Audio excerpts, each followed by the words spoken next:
They say Florida is a land of sunshine, but the coast has another truth, one that reveals itself only after midnight, when the waves turn black and the palms whisper to each other in trembling arcs.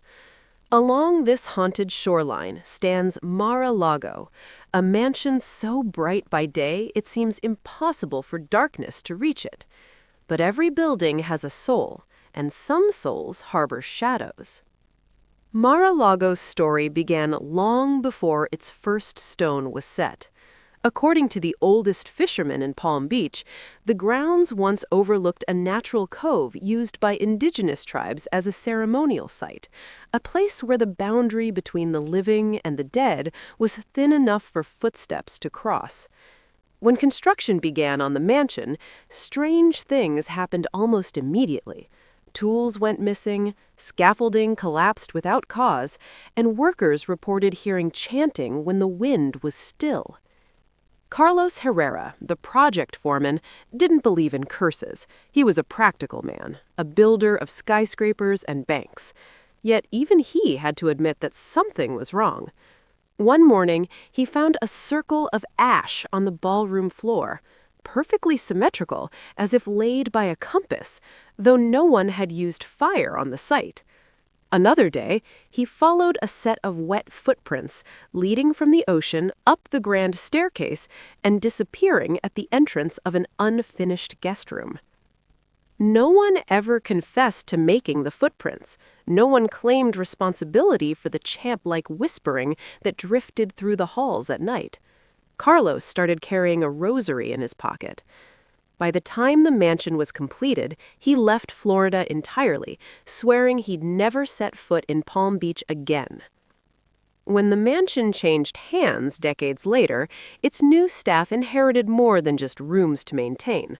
They inherited a legacy of strange occurrences politely called quirks by those who wish to keep their jobs.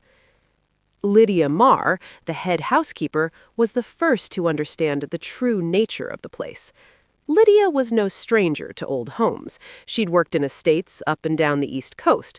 But Mar-a-Lago felt different, alive. It breathed in the draft that swept down hallways. It murmured at night with a low, steady hum that was not the ocean, nor the wind, but something deeper. The first time she saw the figure, Lydia tried to convince herself it was a trick of light, a tall, dark silhouette standing at the far end of the gold room, partially obscured by the curtains. She blinked, and it was gone. Later, she would hear footsteps pacing in the hallway outside her office, even when all her staff had gone home. They were slow, deliberate footsteps, as though the walker were counting each movement. She did not scare easily, but Mar-a-Lago taught her caution.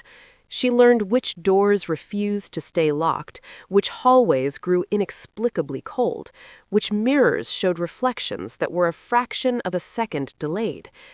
By the end of her first year, Lydia had memorized the mansion's moods the way a nurse memorizes the vital signs of a patient.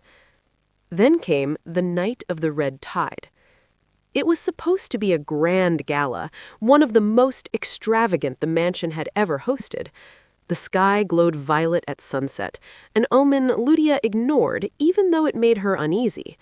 As guests arrived, she noticed the ocean had taken on a rust-colored tint. Not uncommon during certain blooms, but that night the water looked too thick, too dark, as though it had been stirred with blood. The party began without incident. Music floated through the halls, champagne glasses clinked, and laughter filled the space. But shortly after midnight, the power began to fail. Not all at once. It happened room by room, like a creature moving through the mansion, swallowing the light as it went. Guests complained of sudden cold. Some felt pressure in their ears, as though descending deep underwater. Others said they heard knocking, slow, rhythmic knocking, coming behind the ballroom's far wall. Lydia tried to calm people, but even she felt something pressing around her, a heaviness she could not explain. When the final chandelier flickered out, darkness collapsed over the estate. Panic erupted. Guests stumbled through corridors, calling for staff, looking for exits. Lydia used her flashlight to guide people, but the beam was weak and jittery, struggling against a darkness that felt almost physical. When the lights eventually surged back on, everyone exhaled. The music restarted, the air warmed.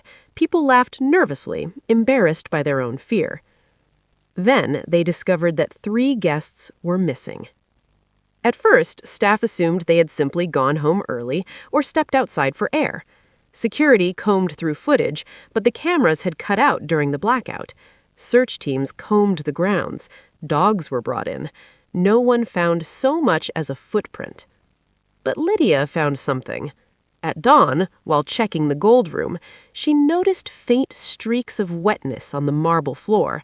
They formed a trail, narrow, distinct, unmistakably footprints, leading from the center of the room towards one of the sealed guest suites.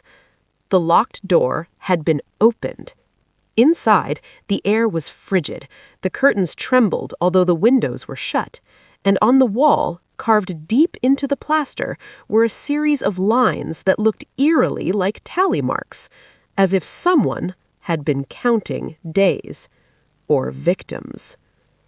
Lydia quit that same week. When asked why, she simply said she no longer felt the mansion wanted her there. In the years that followed, more staff left. Contractors who renovated the older wings refused to speak about the job, though some were spotted at local bars whispering about shadows that passed without footsteps and mirrors that reflected rooms different from the ones they faced.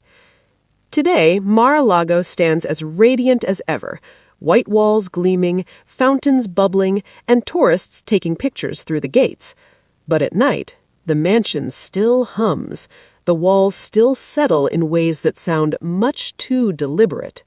The ocean still brushes the shore with the careful rhythm of breathing. And sometimes, when the tide turns red, the lights flicker in the gold room.